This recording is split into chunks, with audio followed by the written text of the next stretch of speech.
তারা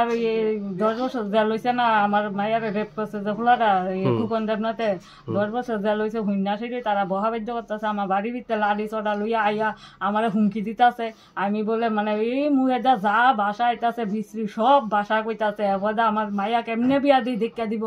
এরপরে আমি বাইক কেমনে থাই দেখা দিব তার পিসি একজন রত্না আর একজন বুড়ি এরপর তার দাদু দীনেশ দেবনাথ তার ঠাম্মা এরপর তার মা তার বোন নমিতা দেবনাথ তার মা লক্ষ্মী দেবনাথ হগলে মিল্লা এ লাড়ি চড়া লইয়া আমার বাড়িত এ হুমকি দিতে আছে বারে বারে আমি কেমনে থাই আমার বলে দেখা দিব মাইয়া কেমনে বিয়া দিয়ে দেখা দিব আমার মাইয়া হয়েছে শিশু